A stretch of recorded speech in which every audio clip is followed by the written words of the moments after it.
디모데 후서 3장 15, 16, 17절 같이 합독하십니다. 시작. 또 네가 어려서부터 성경을 알았나니 성경은 능히 너로 하여금 구원에 이르는 지혜가 있게 하느니라. 모든 성경은 하나님의 감동으로 된 것으로 교훈과 책망과 바르게 함과 의로 교육하기에 유익하니 이는 하나님의 사람으로 온전케 하며 모든 선한 일을 행하기에 온전케 하려 함이니라. 아멘. 지난주에 이어서 또 이번 2월 달에는 이렇게 성경에 대한 그런 말씀들을 나누고 있습니다. 성경을 사랑하십니까? 성경 읽는 시간들을 사모하십니까? 성경을 또 깊이 또 이렇게 보면서 이렇게 성경을 연구하는 시간들을 좋아하시나요? 저는 이제 이렇게 예수 믿으면서 성경 읽는 시간을 나이를 많이 먹어도 눈이 침침해서 돋보기를 이렇게 쓰는 그날 한이 있더라도 그렇게 지속적으로 이렇게 내가 사모할 수 있으면 정말 좋겠다, 그렇게 생각을 합니다. 성경을 사모하는 것만큼 하나님을 사랑하는 것이고 사모하는 것이고 영원한 나라를 사모하는 것이고 또 교회 공동체를 사모하는 것이라고 저는 믿습니다. 오래전에 제가 성지 순례를 갔다 올 기회가 있었습니다. 여러 군데 가죠. 저는 그냥 너무 흥분되게 너무너무 사모해서 이렇게 갔습니다.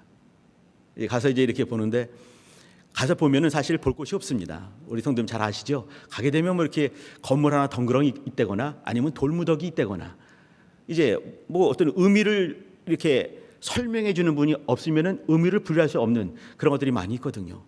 근데 그때 이제 이렇게 저희를 이렇게 인도하신 분이 히브리 대학교에 우리나라 사람이었습니다.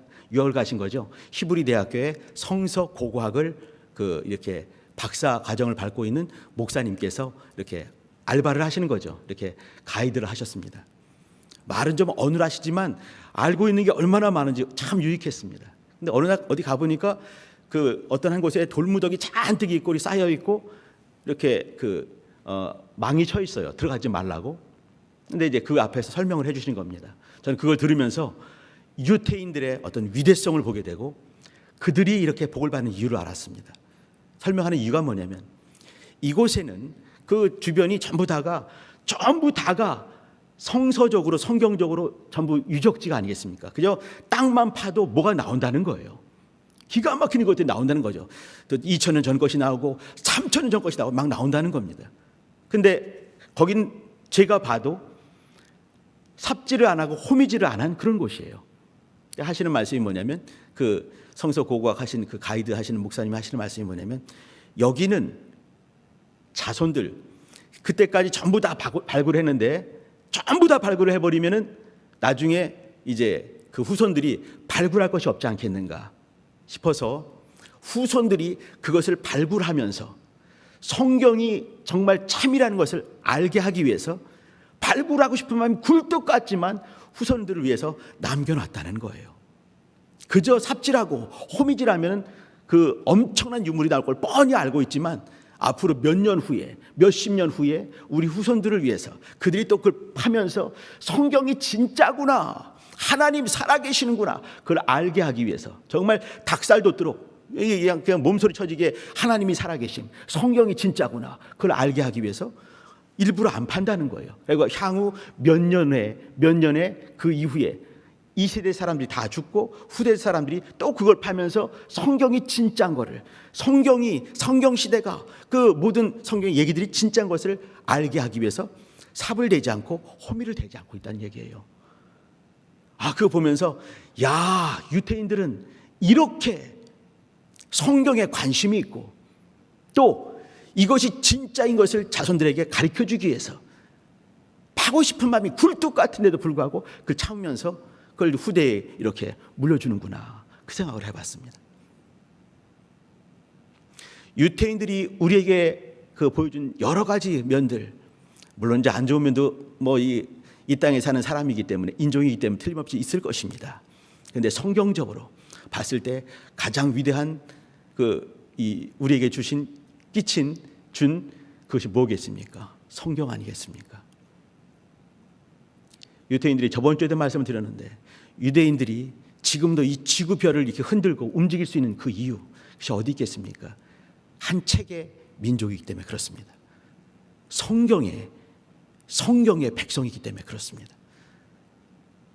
성경을 철석같이 믿고 지금도 후손들에게 성경 교육을 할 때 유적을 통해서 가리키고 땅 파면서 가리키고 보여주면서 가리키고 덜렁 바위 덩어리 하나인데 그걸 설명하면서 가리켜주고 특별히 성경을 암송하게 만들면서 히브리어로 암송하게 만들면서 우리는 이제 이거 원어 공부하고 뭐 배경 공부하고 하지 않습니까? 그것도 참 유익할 수 있겠지만 더 중요한 것은 뭐냐면 이 속에서 하나님을 믿는 믿음을 발견하는 것이 중요한 것입니다.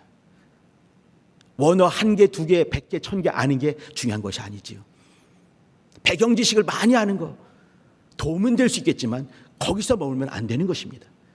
원어를 알고 배경 지식을 알고 암송을 알면서 그 너머에 계신 이 말씀을 끼쳐주신 하나님을 깊이 만나는 것이 중요한 것이지요.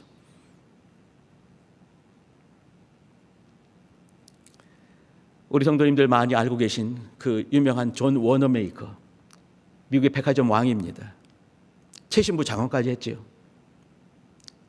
돈을 많이 번 사람입니다. 억수로 백화점 왕이니까 말이죠.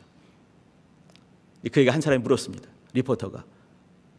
존 워너메이커님, 지금까지 여러 곳에 이렇게 투자를 했을 텐데 가장 수확을 많이 본 지금도 기억나는 그런 투자가 있습니까? 물어봤죠. 그러니까 물론 있다고.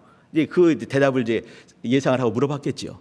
그럼 그것이 뭐냐고 물어봤습니다. 그랬더니 내가 철들기 전에 내가 처음으로 돈을 모아서 돈 그 얼마 안 되는 그 조그만 돈을 가지고 산 성경, 그 성경을 사기 위해서 내가 번 돈 그걸 사용했을 때 그것이 가장 큰 투자였습니다 라고 말했습니다. 우리 성도님들 무슨 얘기인지 아시죠? 그 소년 존 워너메이커가 백화점 왕이 되고 최신부 장관이 될 수 있는 그 이유가 무엇인가? 그것은 성경이었다, 그 얘기를 하고 있는 것이죠. 내가 성경을 통해서 하나님이 원하시는 사람이 어떤 자고 하나님이 원하시는 성도가 어떤 자고 이 땅에서 마땅히 어떻게 살아야 될지 성경을 통해서 배웠다, 그 얘기를 하고 있는 겁니다. 또 한 사람, 링컨이 있습니다. 그 유명한 사람이죠. 우리 인류가 낳은 유명한 그 위인 중에 한 명 아니겠습니까? 그 어머니가 링컨이 링컨 되는 그 이유 뭐겠습니까? 돌아가시는 어머니가, 아버지도 안 계시고 돌아가신 어머니가 아들내미 하나 있는데 교육도 못하고 아무것도 못했을 때 그저 다 낡아빠진 성경을 주면서 소천합니다. 링컨아, 아브라함이겠죠. 아브라함 링컨이니까요. 아브라함아, 이제 엄마도 없고 아빠도 없고 믿을 것이 아무것도 없지만 그러나 이 책 속에 내 미래가 있고 이 책 속에 내 생명이 있고 이 책 속에 너의 모든 것이 있다. 책을 깊이 보면서 영의 아버지의 말씀에 따라서 순종하면서 순복하면서 살도록 해라. 그리고 돌아가신 거예요. 어린 아브라함, 그때부터 성경을 깊이 보면서 하나님의 사람, 진짜 믿음의 사람 아브라함이 되었습니다. 성경을 소중히 여기는 민족마다 멸망하는 법이 없습니다. 말씀을 발에 등불 삼아 걸어가는 자가 낙상하는 법이 없습니다.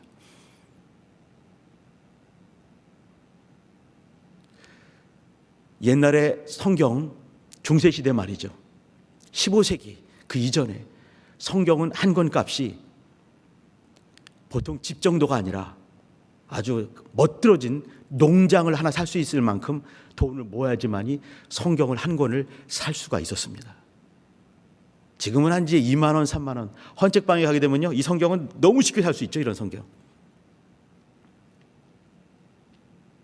15세기 중반 넘어가면서 구텐베르크가 이제 이렇게 금속 활자를 발명한 다음에 그 다음에 이렇게 막 찍어냈기 때문에 뭐 10배, 20배 싸지지 않았습니까? 그 전에는 성경 한 권 하게 되면 보통 이제 이렇게 이사야서 한 권만 하더라도 수레의 한 짐이었습니다. 근데 이것이 점점 이제 이렇게 파피루스 양피지가 아니라 종이가 만들어지게 되고 금속 활자가 만들어지게 되면서 이제 우리는 이제 요만한 곳에 혹은 이제 이렇게 이 컴퓨터 안에 요만한 것에 이렇게 성경을 수십 권 수백 권 담을 수가 있는 거죠. 우리는 지금 너무 좋은 시대, 너무 편한 시대에 살기 때문에 우리는 영적인 것에는 상당히 게을러지고 너무너무 이제 이렇게 좀 군살이 많이 배긴 게 아닌가 생각을 한번 해봅니다. 이제 지금은 21세기 살고 있는데 20세기 중반쯤에 러시아를 선교했던 어떤 선교사님이 있었습니다. 그 선교사님은 러시아에 가서 함부로 이제 선교하기 쉽지 않으니까 성경을 몰래 갖고 가서 이제 갈 때는 이제 관광객이나 혹은 이제 이렇게 기업인 이렇게 위장을 해서 가는 거죠. 가서 진짜 목표는 뭐냐면 성경을 주는 거죠. 이렇게 성경을 주고 막 가서 이렇게. 근데 함부로 주면 큰일 나니까 기도를 많이 하는 거죠. 하나님, 내가 성경을 잔뜩 싸매고 왔는데 이것이 정말 절실하게 필요한 그 한 사람에게 갈 수 있게 도와주세요. 이렇게 기도하는 거죠. 이제 호텔에 가서 이제 이렇게 묵으면서 또 그날도 이제 아침에 일어나서 성경을 펴고 그 성경 여기 호텔 안에 방에 성경을 척 펴놓고 또 열심히 기도하고 있습니다. 하나님, 이 성경이 진짜 필요한 사람에게 갈 수 있게 도와주시는데 문이 덜컥 열렸습니다. 이제 성경 펴 있지요. 근데 외국인이니까 가능하죠. 근데 이렇게 그 룸서비스하는 어떤 이제 아주머니가 들어오신 거예요. 딱 들어왔죠. 근데 성경이 펴 있는 거 뻔히 보이는 거죠. 이렇게 이 선교사님도 의뢰 보여주려고 하는 거기도 하고요. 근데 이분이 들어온 이 연세가 지긋한 그 아주머니가 눈이 동그래지는 거예요. 성경이네. 근데 머뭇머뭇하고 있습니다. 선교사님 눈치가 있는 거죠. 아, 혹시 내가 기도한 기도 응답이 이 사람인가? 보는 거죠. 이렇게. 그분이 조심스럽게 오더니 겸손하게 얘기합니다. 제가 그 책을 한번 만져봐도 되겠습니까? 본다는 얘기도 안 하는 거예요. 내가 그냥 다만 만져만 봐도 되겠습니까?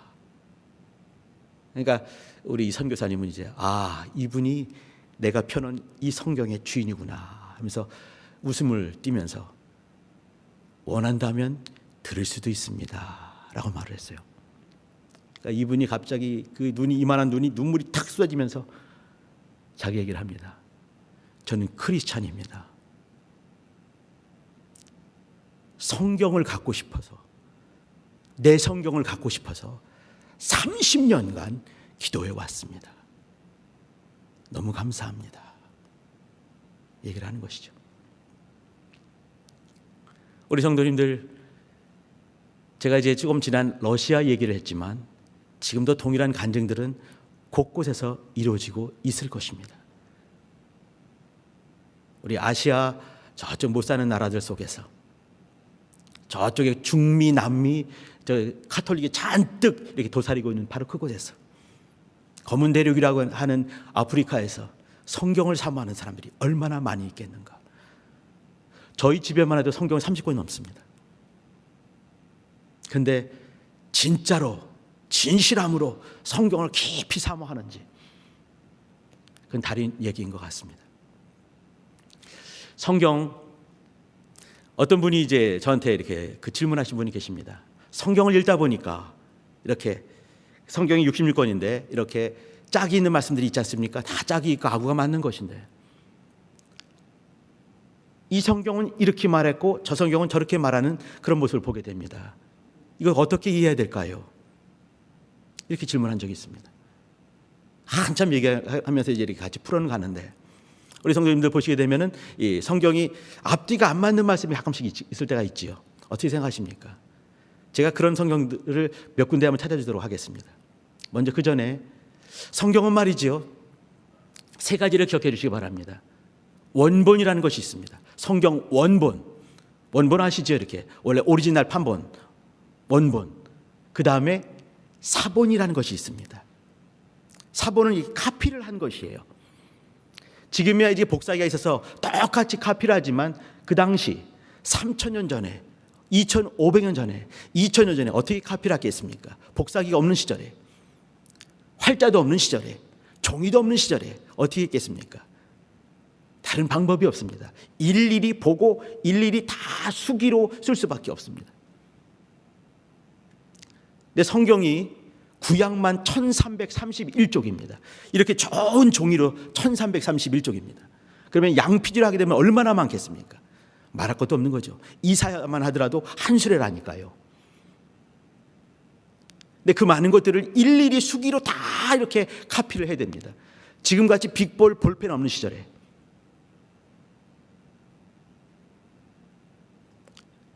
원본이라는 것은 뭐냐면, 예를 들면 모세가 오경을 썼습니다. 그러면 모세가 처음 기록한 이 두루마리 스크롤이란 두루마리 그 성경 원본을 말하는 것입니다. 바울이 썼을 때, 바울이 데살로니가 교회에 썼습니다. 첫 번째 서신을. 그러면 데살로니가 전서, 바울이 썼던 첫 번째 성경, 그것이 원본입니다. 원본은 세상에 딱 하나밖에 없는 것이죠. 원본은 지금도 이렇게 그 후대까지 지금 우리가 갖고 있지는 않습니다. 사라진 것이죠. 유실되고 만 것이에요.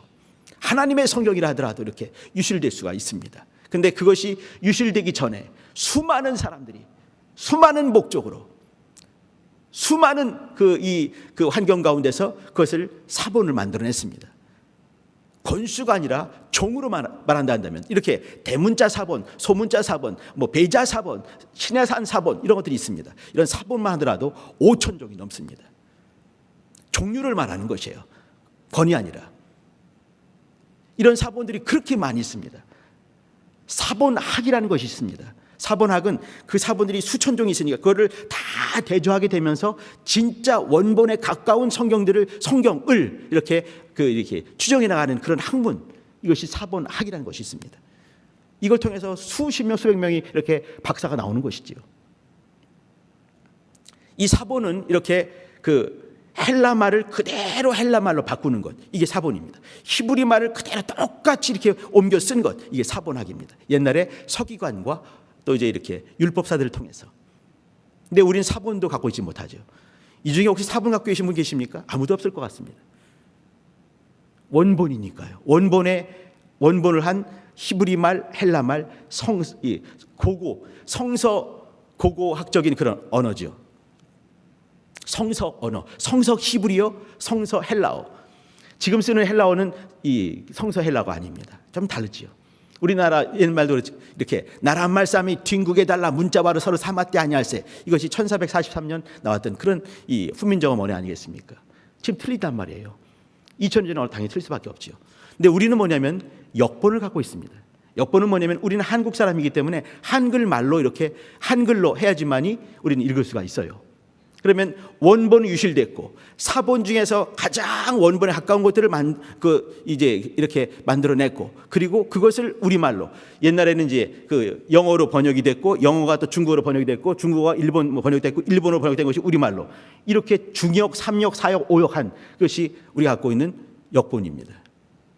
우리는 이 역본을 보면서 하나님 말씀을 보는 것이에요. 그러면 인생들이, 옛날에 랍비들은 얼마나 철저하게 이렇게 성경을 봤습니까? 그리고 그 철저하게 이렇게 성경을 카피를 했지만 인생의 연약함 때문에 실수가 있을 수가 있는 것입니다. 그걸 잠깐 보여드리도록 하겠습니다. 한번 역대하를 한번 가봐 주시기 바랍니다. 찾으셔야 될 것 같습니다. 역대하 36장입니다.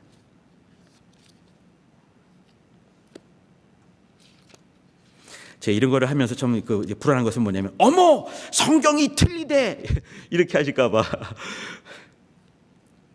역대하 36장입니다. 9절입니다. 구약의 약 709쪽에 있네요. 36장 9절입니다. 제가 읽어드릴게요. 따라오세요. 여호야긴, 왕 이름입니다. 여호야긴이 위에 나아갈 때, 이제 왕이 되는 거죠. 나이 8세라. 8세면 초등학교 1학년입니다. 예루살렘에서 석 달 열흘 100일이죠. 치리하며 여호와 보시기에 악을 행하였더라. 8살 먹은 그 조그만 꼬맹이가 왕이 돼가지고 100일 동안 왕 노릇하면서 악을 행했습니다. 뭐 했겠습니까? 조그만 8살짜리가 100일 동안 왕 노릇하면서 악할 수 있는 범위가 얼마나 컸길래 성경에 이렇게 기록됐겠습니까? 8살 먹은 녀석이 무슨 악을 행했을까요? 자, 여기 여호야긴이 이런 얘기가 있는데 우리 같이 한번 열왕기입니다. 열왕기하 똑같은 얘기가 똑같이 써 있는데 열왕기하 24장 봐봐 주시기 바랍니다. 열왕기하 24장 8절입니다. 이 말씀과 이 말씀이 똑같이 생겼습니다. 여호야긴이 위에 나갈 때에 되어 있는 거죠. 열왕기하 24장 8절 제가 읽어드립니다. 똑같습니다. 여호야긴이 위에 나갈 때 똑같지요. 나이 18세라 이렇게 말했습니다. 성경이 틀리는 거죠. 예루살렘에서 아까는 석 달 열흘이었습니다. 근데 여기는 석 달 90일입니다. 11일 차이지만 틀린 건 틀린 것이지요. 석 달을 7이 하니라 이렇게 되어 있습니다. 그럼 몇 살이 맞겠습니까? 18세가 맞는 것이에요. 근데 성경에서 이렇게 숫자가 18세, 8세, 10년이 날아갈 수가 있는 것이죠. 왜 그러겠습니까? 필사자가 오류를 범한 것이에요. 성경에 오류가 있다고 제가 말씀을 드리고 있습니다. 그런데 저는 어떤 믿음이 있냐면 성경은 정확무오한 하나님의 말씀인 것을 저는 철석같이 믿습니다. 그런데 이와 같은 일들이 있는 것이에요. 찾아보지는 않겠습니다. 성경에 보게 되면 사무엘서에 보게 되면 17장에 보게 되면 사무엘 2세가 누군지 아시죠? 다윗 왕의 아버지입니다. 2세의 아들이 나옵니다. 사무엘상 17장에는 아들내미가 7명 나오고 7명 이제 사무엘이 기름 부으러 왔는데 보니까 7명을 다 봤는데 하나님이 얘다 하는 사람이 없는 거예요. 물어보죠. 2세한테. 2세야. 네 아들이 이것밖에 없느냐 물어보니까 한 명이 더 있는데 걔는 목동이라 지금 저기 목초지에 가서 양을 치고 있습니다. 8명이 있다는 얘기죠. 그러니까 데려와라. 하나님께서 얘다 기름 부어라. 그 얘기가 사무엘상에 나온 거 아니겠습니까? 근데 열왕기에는 다르게 말씀을 해요. 역대상에는 다르게 말씀하고 있어요. 역대상 2장에 보게 되면 2세의 아들이 7명이 있다 말을 했습니다. 7명이 있고 7번째 아들이 다윗이다라고 말하는 것이에요. 성경이 앞뒤가 틀립니다. 왜 그랬을까요? 어떤 의도가 있는 것이죠. 오류가 있거나. 자, 이제 그러나 중요한 것은 뭐냐면 성경이 1754쪽입니다. 그 중에서 이런 것들을 제가 두 군데만 말씀드렸지만 더 많이 있습니다. 이것을 철저히 연구한 사람들이 또 있습니다. 박사님들 두 사람이 열심히 연구해가지고 해보니까 대학 노트로 반 페이지 정도 되는 거예요. 제가 말씀드린 10살인지 아니 8살인지 18살인지 7번째인지 7번째인지 8번째인지 이렇게 어떤 왕이 32살에 왕이 됐습니다. 여호람이 왕이 되는데요. 근데 왕이 되는데 32살에 왕이 됐고 8년간 치리했습니다. 8년간 치리하다 죽었습니다. 아들내미가 왕이 됐습니다. 아들내미가 성경에 보게 되니까 42살에 왕이 됐어요. 말도 안 되는 거죠. 아버지가 32살에 왕이 되고 8년간 왕노릇 했으면 40에 죽은 거 아니겠습니까? 40에 죽었는데 아들내미는 42살에 왕이 됐어요. 틀리겠습니까? 맞겠습니까? 틀린 겁니다. 성경에 보게 되면 22살이 돼 있는 거예요. 이런 것이 참으로 많이 있고요. 많이 있지는 않습니다. 대학노트로 반 페이지니까. 그러나 우리 생각에 비하면 여러 곳에 등장을 하는 것이에요. 근데 중요한 것은 뭐냐면 하나님의 말씀인 것은 틀림이 없는 것입니다. 무엇을 기준으로요? 원본을 기준으로 해요. 오리지널 본으로 말이죠. 오리지널 본을 사본을 만드는 것은 인생들이 그렇게 만들었습니다. 인생의 연약함 때문에 실수가 들어갈 수가 있는 것이에요. 그러면서 여기저기가 틀릴 수가 있는 것이죠. 근데 이것 때문에 성경 말씀에 오류가 있다 이렇게 말하는 사람은 정말 무식하기 짝이 없는 것입니다. 저는 지금도 이것이 그대로 써 있어서 너무너무 감사합니다. 제가 이렇게 말씀을 나누면서 성경에 이런 오류가 있는 것은 원본은 오류가 없지만 사본을 통해서 혹은 역본을 통해서 이런 인간들의 오류가 있지만 인간들은 오류가 있더라도 하나님은 오류가 없어서 감사합니다라고 말씀을 나눌 수 있어서 감사합니다. 우리가 인정하는 것은 이 말씀은 참 하나님 말씀이다를 보는 것이에요. 제가 여기저기에서 짝 있는 것은 얼마나 많이 있겠습니까? 구약에서 예언한 것을 그렇게 계속해서 이루한 것이 얼마나 많이 있습니까? 제가 이것은 굳이 말씀드리지 않았습니다. 그럼에도 불구하고 성경을 사모하면서 저는 그런 것도 있거든요. 성경을 이렇게 보면서 앞뒤가 틀린 것들을 보면서 어머 이것이 있구나 보면서 인간들의 오류를 발견하고 그럼에도 불구하고 인간들 오류 저 속에서 계신 오리지널 본본을 통해서 그리스도 예수 안에 있는 믿음을 보여주시는 그 하나님이 너무 감사합니다. 인생길의 오류 저변 속에 숨어있는 하나님의 치밀하심과 하나님 말씀의 정밀함을 우리는 지금도 누릴 수가 있는 것이에요. 제가 저번 주에는 베드로 후서 1장을 나눴습니다. 베드로의 그 위대함을 잠깐 말씀을 나눴어요. 그가 놀라운 경험들을 했는데 더 확실한 것이 있다라고 말했을 때 그 확실한 것이 무엇일까? 내가 나사로가 죽었을 때 냄새가 풀풀 나는 그 나사로 시체를 내가 직접 봤다, 이런 말을 하지 않는 거예요. 내가 물 위로 걸어봤어, 이런 말을 하지 않는 거예요. 오병이어 주님께서 막 찢고 계실 때 나는 그것을 막 나르면서 5,000명이 먹고도 12광들이 남았어, 이런 얘기를 하지 않는 거죠. 더 확실한 예언이 뭐냐? 그가 믿음에 간증한 것은 뭐냐면 하나님께서 변용산에서 이는 내 사랑하는 아들이요 나의 기뻐하는 자니 너희는 저의 말을 들으라, 그 얘기를 하고 있는 거예요. 예수가 참 믿음이다, 예수만이 생명이다, 그 얘기를 하고 있는 거예요. 베드로의 위대성은 바로 거기 있습니다. 거기 더 나가죠. 더 나간 것은 뭐냐면 자기가 변영산에서 직접 들은 하나님의 영음을 들은 그 간증보다 더 놀라운 예언이 있다, 더 확실한 예언이 있다. 그게 뭐냐? 성경 말씀이다. 그 말을 하고 있는 거예요. 무릎이 꿇어지지 않을 수가 없는 것이죠. 하나님의 사람은 이런 사람이 하나님의 사람이구나. 예수께서 그 무지랭이 같은 갈릴리 어부 베드로를 부른 이유가 있는 거예요. 그와 같이 말씀을 사모하는 열심을 보게 되는 것이죠. 여러 가지 이적과 직접 경험한 것 참으로 많이 있지만 더 놀라운 것, 그게 뭔가 말씀이다, 그 얘기를 하고 있는 거거든요. 요한복음 20장을 기억해 주시기 바랍니다. 31절을 기억해 주시기 바랍니다.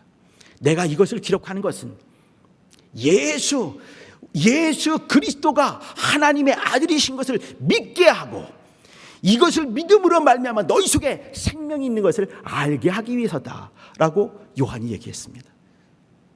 그 영감으로 눈을 떠가지고 영원전에 계신 그 하나님을 만난 그 예수님 품에 안겼던 바로 그 사람이 하는 얘기가 뭐냐면 내가 이것을 기록한 목적이 뭔가? 예수가 하나님의 아들이시다, 믿음 가져라, 믿음 가져라, 그 얘기와 그 믿어, 그것을 믿어, 그 이름을 힘입어 생명을 얻게 하려 합니다 라고 요한이 말했습니다. 그것이 이 성경입니다.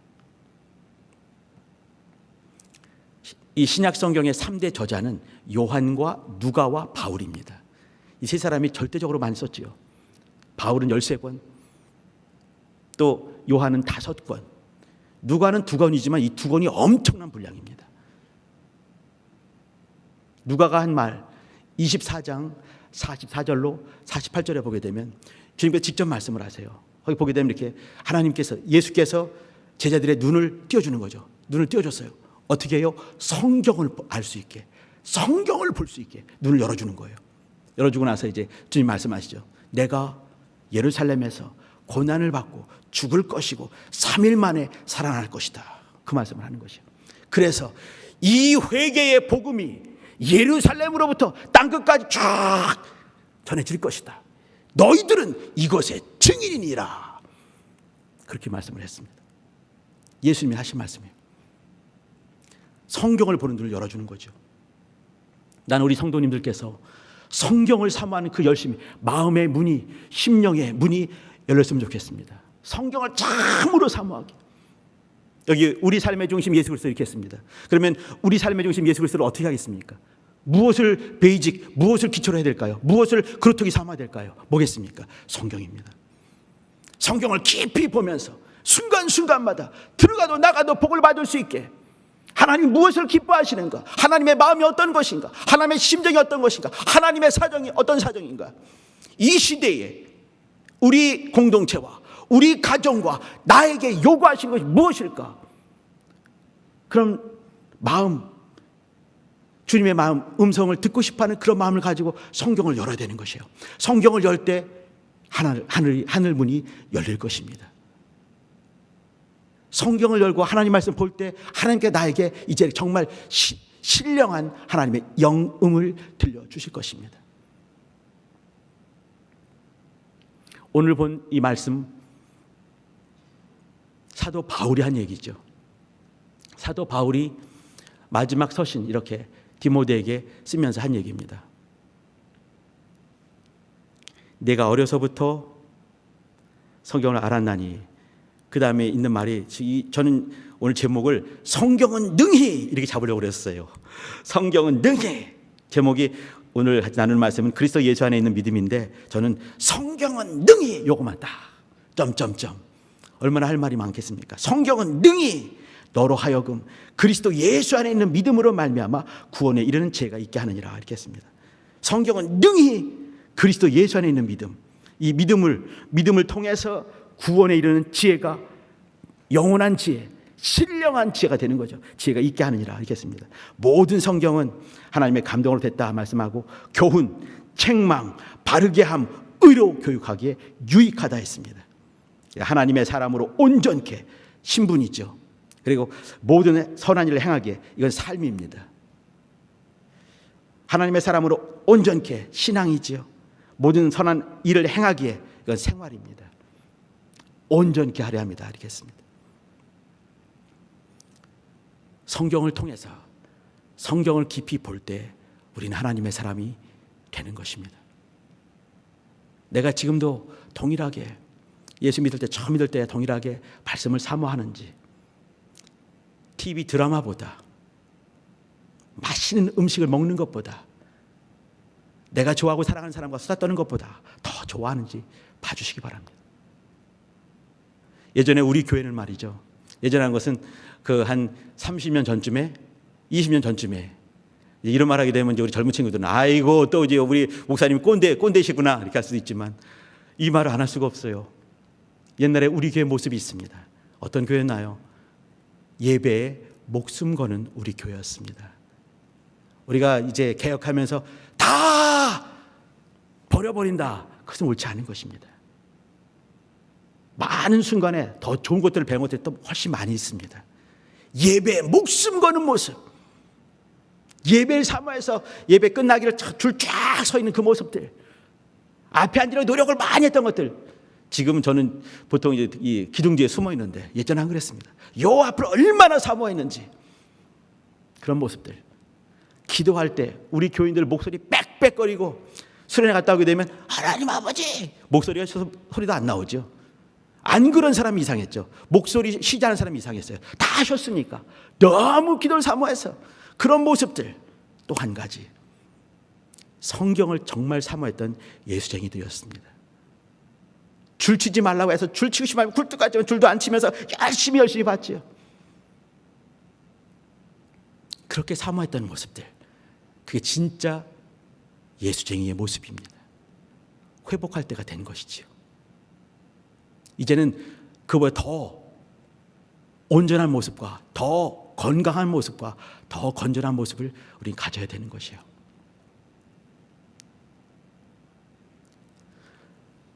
어떤 목사님이 계셨는데 교수님이셨습니다. 미국 이제 옛날에 이분이 1905년생이세요. 1988년도에 돌아가셨는데 저기 고신과 총신에서 이렇게 가르쳤던 교수님이시고 목사님이시고 유명한 분이세요. 간증이 엄청 많으신 분입니다. 간증이라고 하면 병 고치고 뭐 귀족 그것이 아니에요. 그가 하나님 앞에 진실하게 그냥 성실하게 무릎 꿇는 모습들이 간증으로 남아있는 거죠. 그 중에 하나를 말씀드리고 기도하도록 하겠습니다. 근데 이제 이분은 어떤 분이냐면요, 이렇게 유학 갈 때도 비행기 별로 없던 시절에 배를 타고 가려면 얼마나 오래 걸리겠습니까? 이제 배 타고 가면 너무 힘드니까 뭐 했냐면 계시록을 암송을 한 사람이에요. 계시록이 22장까지 있습니다. 짧지 않습니다.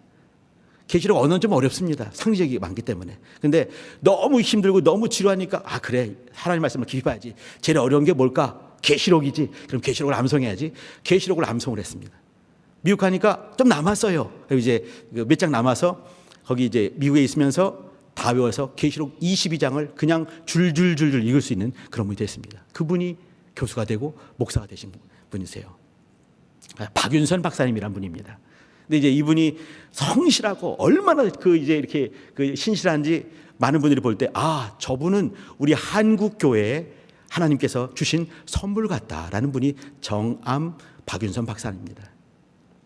근데 그분이 이제 신학교에서 가르치니까 제자가 얼마나 많겠어요. 근데 그분은 가정 예배를 드리는데 가끔씩 이제 이렇게 마치 별미를 듣는 것처럼 목사님을 청빙하는 거예요. 누구 청빙했냐면 자기 제자를 청빙을 했습니다. 근데 이분은 이제 이렇게 어린이 설교를 하시는 그런 분이세요. 그러니까 이제 이렇게 약간 저같이 언어도 좀 유치하고 이렇게 좋으신 하나님 이렇게 기도하는 사람이세요. 근데 이제 이분을 모셔서 놓고 그리고 이제 가정 예배를 드리니까 식구들 쫙 부른 거죠. 근데 이 정암 박윤선 박사님이 그 집에서 제일 끄트머리 제일 말째 문 밖에 문 넘어오자마자 바로 문치에 거기에 무릎을 딱 꿇고 얘기를 하는 거예요.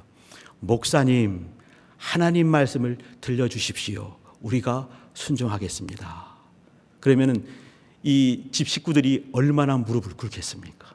앞에 있는 그 젊은 목사님, 그 새파란 젊은 목사님이 나이 지긋한 자기의 친스승께서 이렇게 말씀하셨을 때 얼마나 감동이 되겠습니까?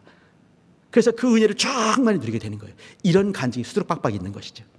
진짜 간증은 이런 게 진짜 간증인 것 같습니다. 우리 성도님들, 성경을 이와 같이 사모해 주시기 바랍니다. 말씀을 이와 같이 사모해 주시기 바랍니다. 하나님은 이런 말씀을 통해서 역사하실 것입니다. 하나님이 살아계시는데 우리에게 살아계심을 증거하실 때 어떻게 하시겠습니까? 말씀을 통해 하실 것입니다. 하나님의 말씀은 청확무한 영원토록 변함이 없는 주님 오실 때까지 1.1핵도 떨어지지 않은 그 말씀입니다.